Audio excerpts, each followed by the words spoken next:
buenos días, vecinos del Partido de la Costa. Soy Nora de Bancán, la Pelu de Nueva Atlantis. Y hoy estamos con el doctor Delía, que es médico veterinario, neurólogo del servicio del Hospital Escuela de la Facultad de Veterinaria de Buenos Aires. Buenos días, doctor. ¿Cómo está usted? ¿Qué tal? Buenos días. ¿Cómo estás? Muy bien, doctor. Doctor, ¿cómo sabemos, cómo detectamos que nuestro animal, perro o gato, está necesitando una consulta neurológica? Bien, a ver, lo primero que uno tendría que tener en cuenta es que la visita regular al médico clínico de cabecera probablemente sea el que más oriente hacia la consulta especialista. Ahora, desde el punto de vista del tutor, hay algunos signos que son bastante características de afecciones del sistema nervioso y que son fáciles de detectar, y otros que no son tan fáciles. Signos, digamos, sencillos, y si un paciente tiene una convulsión, claramente cualquier tutor va a saber que requiere una consulta especialista. Claro. Pero después hay una serie de signos que en general tendemos a subestimar, porque yo también soy tutor, además de ser veterinario, y que empezamos a creer que son cosas normales, sobre todo de ciertas franjas etarias de los pacientes. Ajá.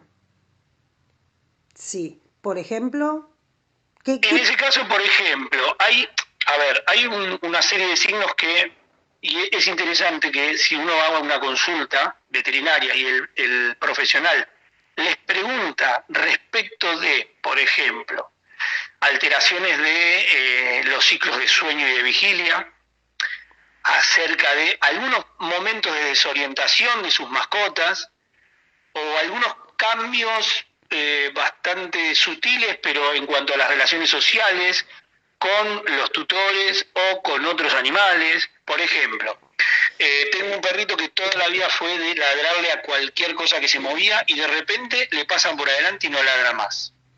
O mi perro dormía toda la noche sin problema y ahora a mitad de la noche se levanta y lo escucho que camina, que va de un lado, va para el otro. Ese tipo de cambios que uno tiende a asociar con simplemente la vejez del paciente, a veces son el inicio de una patología que se llama síndrome de disfunción cognitiva y que es interesante detectarlo previamente, porque si bien es una enfermedad que es neurodegenerativa y que en general una vez que está muy avanzada no tenemos muchísimas herramientas, si detectada de manera temprana, tenemos forma de enlentecer el avance de esa enfermedad. Ajá. Y lo que te comentaba al principio, que es interesante de saber, es que ante la consulta del profesional, en cualquier motivo de ir al veterinario, sobre este tipo de alteraciones comportamentales, la gran mayoría de tutores de pacientes añosos dicen que sí los tienen, pero sin embargo nunca son el motivo de la consulta, ¿sí? Claro. Es decir, van a la consulta porque hay que vacunarlo, o porque justo tuvo un vómito, o porque tuvo una diarrea, por ejemplo, y ante la consulta del profesional empieza a detectar estos signos. Esto es porque en general uno tiene la creencia de que el paciente que llega a determinada edad va a tener esos signos y es parte del envejecimiento. Y esto no es tan así. Bien, bien. Esto, bueno, tiene, ¿a partir de qué edad estas cosas pueden suceder? Ahí hay varios estudios y es también otro punto interesante porque hoy por hoy vemos que las mascotas son mucho más longevas de lo que veíamos con anterioridad. Y eso hizo que empecemos a ver con muchísima más frecuencia este tipo de patologías. Se habla en varios estudios de que en los pacientes caninos, si bien a partir de los 7, 8 años pueden empezar a aparecer estos signos, en aquellos pacientes que alcanzan la edad de 15 años y más de la mitad de los pacientes van a terminar desarrollando estos signos. Y en los gatos, alrededor de los 11 años, se habla de hasta un 40-45% de pacientes que pueden sufrir una disfunción cognitiva. Y quizás también permitirme decir que es interesante porque uno habla mucho de la cognición y quizás uno como tutor no lo tiene tan claro, pero la cognición tiene que ver con la capacidad de nuestras mascotas de aprender la capacidad de nuestras mascotas de resolver problemas, de recordar conductas que tenían aprendidas, porque eso es bastante frecuente en la alteración cognitiva, que aquel paciente que estaba acostumbrado a hacer sus deposiciones en determinado lugar o siempre afuera de la casa, de repente empezamos a ver que los hacen adentro o los hacen en un sector del patio en donde nunca lo hacían. Todo ese tema, ese aprendizaje y ese recordar las conductas aprendidas, cuando empiezan a aparecer estos signos, estas patologías, nos damos cuenta porque justamente se empiezan a alterar. Inicialmente de manera sutil, y eso sí es algo que se va a dar por cambios que se producen en el sistema nervioso respecto de la edad. En ese caso nosotros hablamos de un deterioro cognitivo, pero que ese deterioro cognitivo no impide que sus mascotas tengan una calidad de vida normal. Ahora, cuando avanza la patología, pasamos del deterioro cognitivo a la disfunción o al déficit cognitivo, que sí es el que nosotros consideramos realmente patológico, y es en donde esas alteraciones comportamentales empiezan a cambiar no solo la calidad de vida de la mascota, porque una mascota que no logra descansar correctamente es una mascota que no va a estar pasándola bien, sino también de los tutores, ¿sí? Porque en etapas avanzadas el paciente empieza a demostrar un nivel de ansiedad muy importante, puede haber vocalizaciones, puede haber gritos durante la noche, aullidos, y eso impide que descanse la mascota y el tutor. Entonces, sí, es una patología bastante subestimada, y que es interesante saber que diagnosticada de manera temprana tenemos muchas herramientas para intentar retrasar ese avance que va a terminar siendo real, pero que en etapas avanzadas a veces realmente se llegan a situaciones muy complicadas. Por lo que veo, doctor, hay como una cierta similitud entre el deterioro neurológico de los animales y los nuestros cuando llegamos a viejitos. ¿Puede ser? Sí, tal cual. De hecho, en esta patología en particular, la disfunción cognitiva, hay lesiones histopatológicas que son muy similares a ciertas etapas del Alzheimer. Por eso es interesante saber que quizás nosotros tenemos mucho más contacto con el Alzheimer porque algún familiar lo ha padecido. Bueno, es interesante imaginar y hacer un paralelismo que a nuestra mascota, cuando empieza a alterar sus conductas, no lo hace porque quiere hacerlo, sino porque no puede controlarlo. Y entonces empieza a perder todo ese aprendizaje que había tenido durante su vida. Y uno tiene que pensar en que está volviendo a tener un cachorro, en que hay que volver a enseñarle, hay que volver a felicitarlo. Dentro de las terapias, no solamente las terapias farmacológicas se utilizan este tipo de patologías, yo le doy mucha importancia a lo que es lo comportamental, es decir, en darle herramientas al tutor para explicarle esto. Hay que tenerle otra vez paciencia, hay que felicitarlo cuando hace las cosas bien, hay que darle un premio, hay que intentar que piense, y en este sentido el enriquecimiento ambiental es muy importante. En el Alzheimer es bastante común escuchar a los médicos decirles a los pacientes que padecen esta enfermedad que tienen que mantenerse activos, tienen que hacer crucigramas, tienen que hacer palabras cruzadas.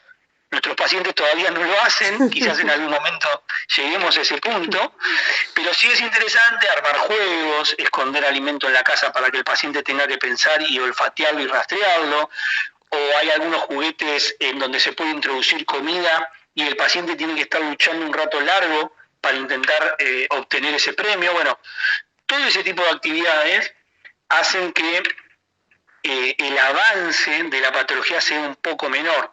De hecho, se dice que el estímulo mental actúa como un factor neuroprotector, lo cual es bastante interesante, que podemos hacer un montón de cosas, no solo darle medicación, que también las hay, lógico, sino desde el punto de vista nutricional se puede actuar y desde el punto de vista comportamental también se puede actuar para intentar retrasar este avance que vamos a tener, ya que es una enfermedad neurodegenerativa. Claro, la verdad que es interesantísimo lo que está comentando, esto de volver a enseñarles, de volver a la etapa del cachorro con la educación y con el juego. Exacto, sí. Con el juego intelectual, porque para ellos esto es un juego intelectual.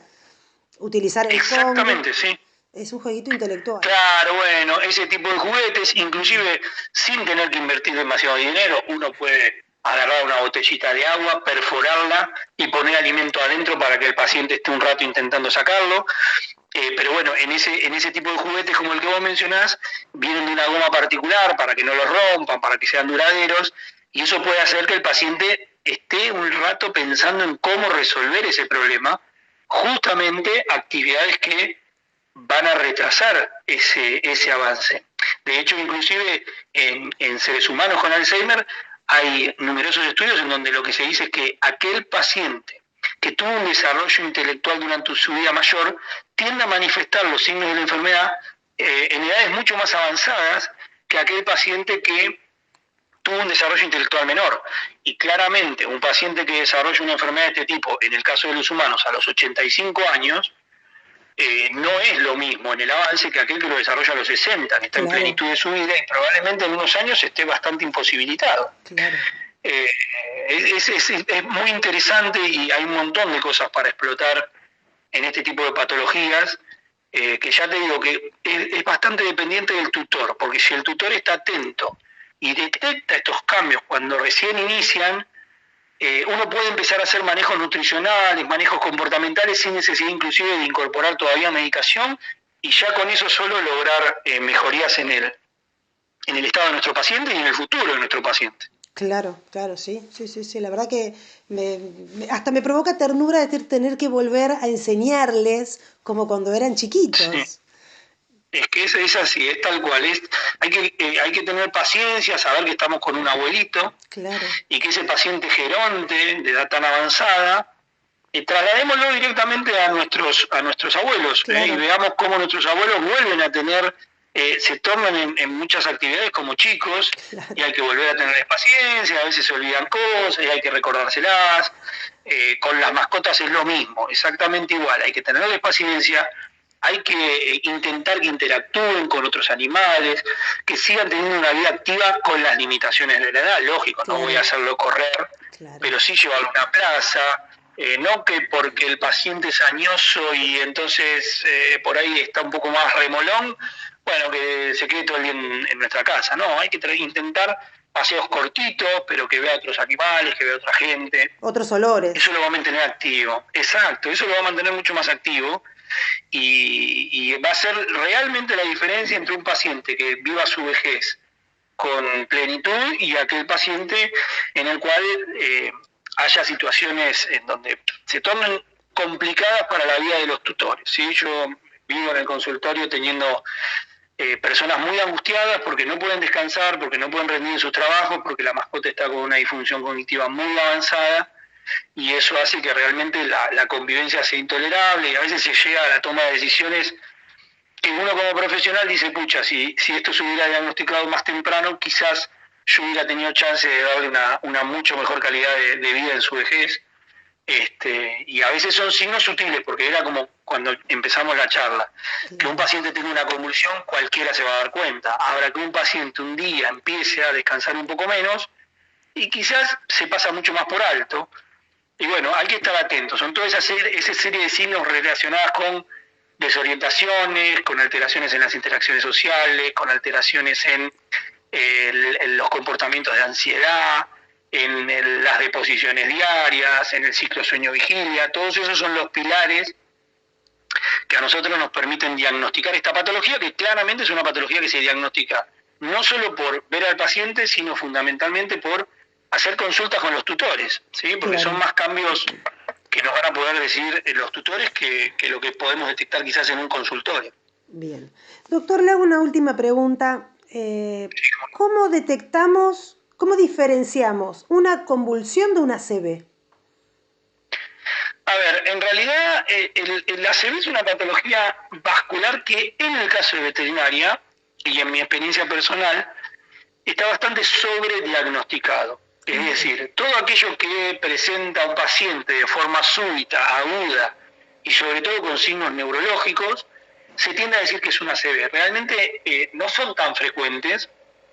Yo en los años que llevo ejerciendo la neurología he confirmado muy poquitos, pero la ACV tiene la característica en veterinaria de ser una patología que puede dar signos neurológicos y hasta convulsiones. Es decir, lo que vamos a preguntar de diferenciar una convulsión de una ACV, desde el punto de vista clínico es bastante difícil, porque una lesión vascular puede generar en algún momento una convulsión, ¿sí? Con lo cual no es que son cosas diferentes. La convulsión sí uno tiende a creer que si hay una convulsión hay epilepsia. Y eso sí es el principal error. La convulsión es un signo clínico, ¿sí? Es como la fiebre. Y la causa de la convulsión es muy variada y depende de una investigación profunda del paciente, ver si la causa es vascular, por ejemplo una ACV, o si la causa puede tener que ver con desde cosas benignas como una fiebre muy elevada, como pasa también en los chicos, hasta una lesión agresiva tumoral dentro de la cabeza. Claro. Ahí va a depender de probablemente una consulta inicial con su veterinario de cabecera, que es quien va a detectar las primeras alteraciones, y a partir de ahí la derivación al especialista para poder profundizar, ¿sí? Y dependiendo de esa profundización y de los resultados del estudio, poder intentar determinar la causa específica de la convulsión para poder apuntar no solo al tratamiento de la crisis convulsiva, sino también a la causa. En el caso particular que vos me comentabas del accidente vascular, en veterinaria, en general tenemos bastante buena respuesta. Son pacientes que tienen sintomatología muy florida y aguda en los primeros días de evolución, y con el correr del tiempo se va estabilizando, ¿sí? Y el curso de la patología, este curso que yo te digo de inicio muy abrupto y de estabilización en poco tiempo, en general hace pensar en un posible origen vascular. Pero te repito, es una patología muy sobrediagnosticada en veterinaria, y que en general los neurólogos terminamos confirmando muy pocas de ellas. Bien. Doctor, ¿cómo pueden contactarlo los responsables, los tutores de los pacientes? Bien, yo ejerzo ahora actualmente soy director de una clínica que se llama CAVI, que está en la ciudad de Buenos Aires, en el barrio de Caballito, y puedo pasar los contactos como para que puedan, el que necesite, la clínica obviamente. Le paso los contactos si quieren, sí, sin problema. Dígame, por favor. Tiene un WhatsApp que es 116-272-5563. El teléfono fijo es 3533-8108. Sí. Y tiene una dirección de mail que es info@cavi.com.ar. Bien. Ahora te hago otra pregunta, doctor. Para los pacientes que están acá, en la costa, en conjunto con el clínico, con el veterinario de cabecera, ¿hace teleconsulta?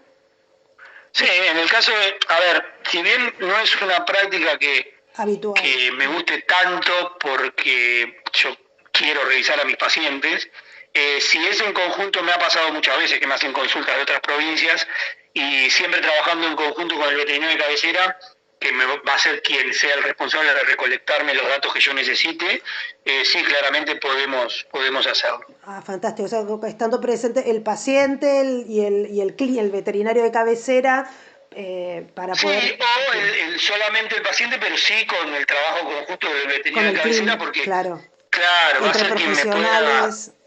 Exacto, claro, sí. Me va a poder evacuar algunas dudas que quizás el tutor, desde el punto de vista profesional, no tenga la posibilidad de decirme. Por supuesto, bien.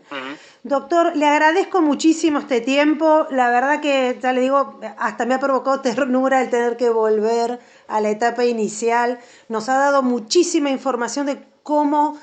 a veces uno, claro, es viejito, hace un pis en otro lado y uno lo reta y dice, pero ¿cómo haces esto acá? Claro, y uno toma conciencia de que se ha olvidado.